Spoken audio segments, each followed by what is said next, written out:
After ఒక ఒక ఒక మొక్కకి నీళ్లు పోస్తే ఆశించిన దానికంటే ఎక్కువ ఫలం ఇచ్చినప్పుడు ఆ నీళ్లు పోసిన వ్యక్తికి ఎంత ఆనందం.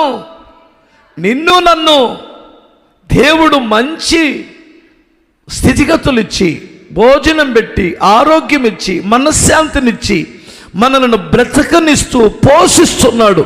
ఆయన మన యందు ఆనందించాలి కదా, అవునా?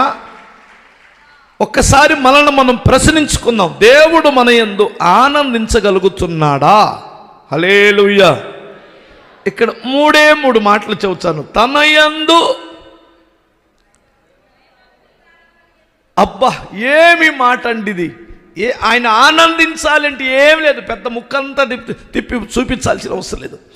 దేవుని యందు భయము భక్తి ఉంటే మనలను బట్టి దేవుడు ఆనందిస్తాడట. ఇంకేమి చేయాల్సిన అవసరం లేదండి.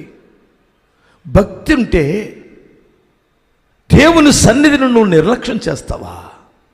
భక్తి ఉంటే దేవుని వాక్యాన్ని నిర్లక్ష్యం చేస్తావా? భక్తి ఉంటే ప్రార్థన జీవితాన్ని నిర్లక్ష్యం చేస్తామా? భక్తి ఉంటే చూడండి, మీరు ఆలోచించండి, సహవాసాన్ని ఎప్పుడు నిర్లక్ష్యం చెయ్యం. భక్తి, భయము కావాలి.